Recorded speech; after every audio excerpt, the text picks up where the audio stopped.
राज्यामध्ये बालमृत्यूच्या प्रमाणातही वाढ. एप्रिल 2024 ते फेब्रुवारी 2025 दरम्यान 12,438 बालकांचा मृत्यू. आरोग्यमंत्री प्रकाश आंबेडकर यांची लेखी उत्तरात कबुली. छत्रपती संभाजीनगरमध्ये बांधकामात गैरव्यवहार झाल्याची सरकारची कबुली.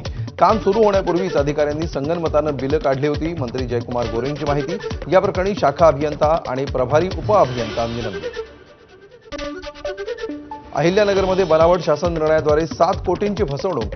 विधानसभा निवडणुकीच्या धामधुमीमध्ये सरकारनं काढलेल्या शेकडो GRचा घेतला गैरफायदा. राज्यातल्या अनेक भागामध्ये तपासाचे आदेश.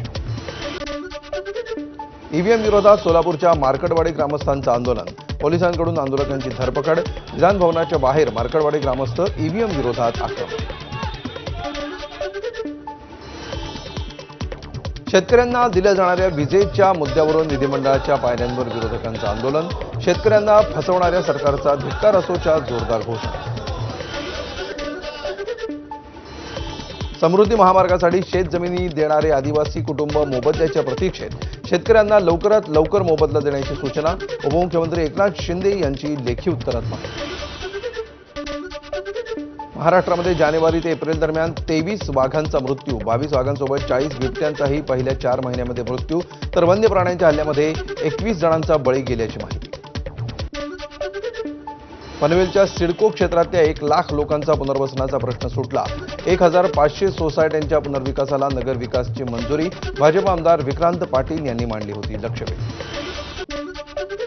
2018 मधील अपघातानंतर नायर रुग्णालयातील MRI मशीन बंदच. एबीपी माझाकडून महापालिका रुग्णालयाचा रियालिटी चेक. नवीन MRI मशीन खरेदी प्रक्रिया सुरू. लेखी उत्तराद्वारे उपमुख्यमंत्री शिंदेंची कबुली. दिव्यांग संघटनांचं विधानभवनाच्या गेटच्या बाहेर आंदोलन. दिव्यांगांच्या मागण्यांसाठी संघटना आक्रमक. भिवंडी शहरामध्ये 1444 इमारतींपैकी 289 इमारती अति धोकादायक. नगर विकास विभागातर्फे या सर्व इमारतींच्या मालकांना स्ट्रक्चरल ऑडिट करून घेण्यासंदर्भातल्या नोटिसा. मुंबईमध्ये महापालिकेच्या अनागोंदी कारभाराविरोधात आंदोलन. विद्यार्थी आणि पालक घुसले शाळेच्या प्रस्तावित इमारतीमध्ये. नवीन इमारत तयार असतानाही शाळा जुन्याच धोकादायक इमारत. वसई लोहमार्ग पोलीस ठाण्यातील पोलीस कॉन्स्टेबल एकनाथ मानेंकडून लाचेची मागणी. कविता मेदाडकर यांच्याकडून एका प्रकरणामध्ये 5,000ची लाच मागितल्याचा आरोप. प्राथमिक चौकशीमध्ये माने दोषी आढळल्यामुळे निलंबित. पालघरच्या धनसार औद्योगिक क्षेत्रातील एका कंपनीला भीषण आग. कामगारांना सुखरूप बाहेर काढल्यामुळे जीवितहानी टळली.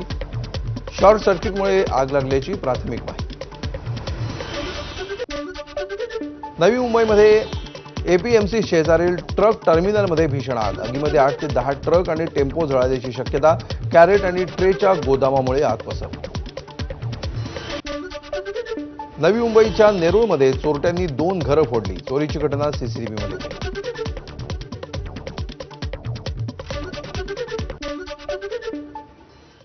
पुढची बातमी मुंबईतून. मनसे प्रदेश उपाध्यक्ष जावेद शेख यांच्या मुलानं रस्त्यावर दारू पिऊन अर्धनग्न अवस्थेमध्ये धिंगाणा घातल्याचा धक्कादायक प्रकार समोर आलाय. मॉडेल, अभिनेत्री आणि सोशल मीडिया इन्फ्लुएन्सर राजश्री मोरेच्या गाडीला जावेद शेख यांच्या मुलानं धडक दिली. मोरे यांनी जाब विचारल्यावर शेख मुजोरी करू लागला. त्यानं मोरेंना शिवीगाळ देखील केली. विशेष म्हणजे यावेळी घटनास्थळी दाखल झालेल्या पोलिसांना देखील या राहिलनं दारूच्या नशेमध्ये दम भरला. माझा बाप मनसेचा राज्य उपाध्यक्ष आहे असं सांगत त्याची बडबड सुरू होती. आंबोली पोलिसांनी धिंगाणा करणाऱ्या मनसे नेत्याच्या मुलाविरोधात गुन्हा दाखल केलाय आणि पुढील तपास सुरू करण्यात आलाय. राजश्रीनं मात्र हा पूर्वनियोजित कट असल्याचा आरोप केलाय.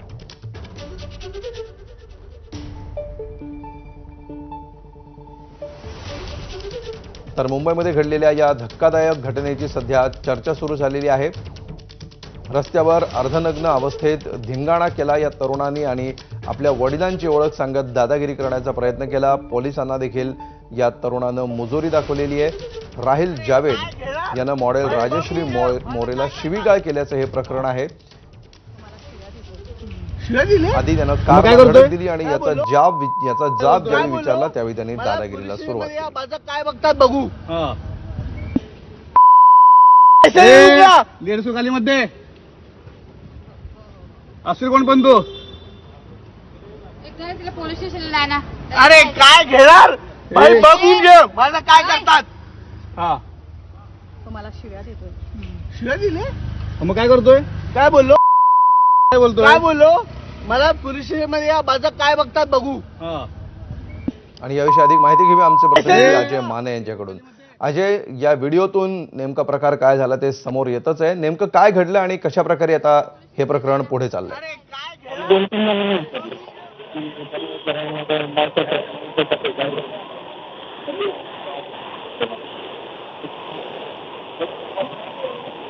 घेणार? अजय माने यांचा आवाज आपल्यापर्यंत व्यवस्थित पोहोचत नाहीये, मात्र हा व्हिडिओ आपल्याकडे आलेला आहे. मनसे नेते जावेद शेख यांच्या मुलाचा हा प्रताप. पुढे यामध्ये काय होतं यावर आपलं लक्ष असेल. आणि यानंतर पुन्हा सुरू ठेवूया बातम्यांचा सुपरफास्ट आढावा. पुणे रेल्वे स्थानकासमोर महात्मा गांधीजींच्या पुतळ्याची विटंबना करण्याचा प्रयत्न, रेल्वे पोलिसांकडून आरोपीला अटक. पुण्यामध्ये महात्मा गांधींच्या पुतळ्याची विटंबना करणारा सूरज शुक्ला मूळचा वाराणसीचा असल्याची माहिती. वाईमध्ये त्यानं कोयता खरेदी केला होता. या संदर्भात अधिक चौकशी सुरू, पोलीस निरीक्षकांची माहिती. महात्मा गांधींच्या पुतळ्याच्या विटंबना प्रकरणी काँग्रेसकडून निषेध, पुण्यामध्ये काँग्रेसचं आंदोलन. पुण्यामध्ये महात्मा गांधींच्या पुतळ्याला काँग्रेसकडून दुग्धाभिषेक, महात्मा गांधींच्या पुतळ्याची विटंबना केल्याप्रकरणी काँग्रेस आक्रमक. सोलापूरमधील कवठाळी गावामध्ये वाळू माफियांचा वकिलासह 6 जणांवर जीवघेणा हल्ला. वाळू चोरीच्या तक्रारी करत असल्याच्या संशयावरून हल्ला केल्याची माहिती. अनेक तक्रारी दाखल करूनही प्रशासनाकडून मात्र ठोस कारवाई नाही. पंढरपूर तालुक्यातील कासेगावमध्ये एकाच कुटुंबातील चौघांची आत्महत्या. घरगुती वादातून पत्नीनं 2 मुलांसह विहिरीत उडी घेऊन केली आत्महत्या, तर घटना समजताच पतीचीही गळफास घेऊन आत्महत्या. पुण्यातल्या हिंजवडी आयटी पार्कमध्ये 3 ते 4 दिवस वीज पुरवठा विस्कळीत. मोठ्या आयटी कंपन्यांना फटका, वीज पुरवठा पूर्ववत करण्यासाठी 4 दिवसांचा अवधी, महावितरण विभागाची माहिती. आषाढीनंतर परतीच्या प्रवासासाठी बस स्थानकांवर भाविकांची गर्दी. पंढरपूरच्या विविध मार्गांवर गावाकडे परत येण्यासाठी भाविकांची अलोट गर्दी झाल्याचे चित्र. पंढरपूरमध्ये विठुरायाच्या दर्शनासाठी रांगेत उभारलेल्या भाविकाला खासगी सुरक्षा रक्षकानं मारहाण केल्याचा आरोप. गोपाळपूर रोडवरील पत्राशेड येथील घटना. दर्शन रांगेतील वारकऱ्यांशी वाद झाल्यामुळे मारहाण केल्याचं समजतं. दिवंगत संतोष देशमुख हत्या प्रकरणाची पुढील सुनावणी 22 जुलैला होणार. वाल्मिक कराडला दोषमुक्त करण्याच्या अर्जावर तसंच प्रॉपर्टी सील करण्याच्या अर्जावर निर्णय देणार. बैलजोडी नसल्यामुळे शेतकऱ्यानं घेतला जीव खांद्यावर. बीडच्या केस तालुक्यातील भाटुंब्यातील प्रकार. लातूरच्या शेतकऱ्यापाठोपाठ बीडच्या शेतकऱ्याचा व्हिडिओ व्हायरल. लातूरच्या आणखी एका शेतकऱ्याची दयनीय अवस्था समोर. वैजनाथ सूर्यवंशींनी बैलाच्या जागी स्वतःला झुंपून कोळपणीचा जीव घेतला हातात. जालना जिल्ह्यातील दुधनवाडी गावातील ग्रामस्थ आक्रमक. गावातील नागरी समस्यांकडे दुर्लक्ष केल्यामुळे महिला सरपंच आणि महिला ग्रामसेवकाला गावकऱ्यांनी ग्रामपंचायत कार्यालयामध्ये कोंडलं. छत्रपती संभाजीनगर महापालिकेची गेल्या 15 दिवसांपासून अतिक्रमण विरोधी जोरदार कारवाई. कारवाईसाठी 15 जेसीबी, 4 पोकलेन, 15 टिप्पर आणि पोलिसांचा तगडा फौजफाटा तैनात. धाराशिवच्या कळंबमध्ये ढोराळा ग्रामपंचायतीचा पाणीपुरवठा कर्मचाऱ्याच्या उपचारादरम्यान मृत्यू. गस्तीवर असलेल्या पोलिसांनी विनाकारण मारहाण केल्याचा नातेवाईकांचा आरोप. छत्रपती संभाजीनगरच्या पैठणमध्ये गरफोडी, दुकानफोडी आणि सोनसाखळीच्या घटनांमुळे दहशतीचं वातावरण. मध्यरात्रीच्या सुमाराला शस्त्रासह चोरटे सीसीटीव्ही कॅमेऱ्यामध्ये कैद. बीड जिल्ह्यातील सावकारी जाचाला कंटाळून व्यापाऱ्याची आत्महत्या. व्यावसायिकानं गळफास घेऊन संपवली जीवनयात्रा. कायद्यानं काम करायचं नसेल तर आम्हाला कायदा हातात घ्यावा लागेल. दिव्यांग आणि शेतकऱ्यांच्या प्रश्नावर जिल्हाधिकाऱ्यांवर बच्चू कडू संतापले.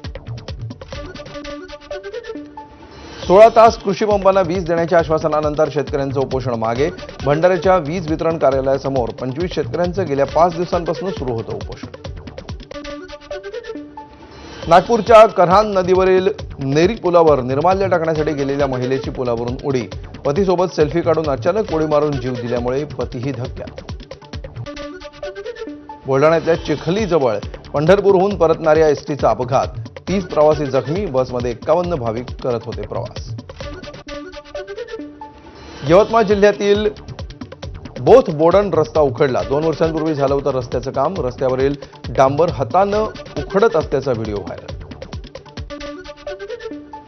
गडचिरोली रुग्णवाहिकेअभावी गर्भवतीची हाल अपेष्टा. जीव धोक्यामध्ये घालून पार केली गर्भवतीनं गुंडनूर नदी. भामरागड तालुक्यातल्या बिनागुंडा लाहेरी गावादरम्यानची घटना. आरोग्य विभागाचं दुर्लक्ष होत असल्याचा आरोप. वर्ध्यामध्ये 12वीच्या प्रवेशासाठी पैसे नसल्यामुळे विद्यार्थिनीची आत्महत्या.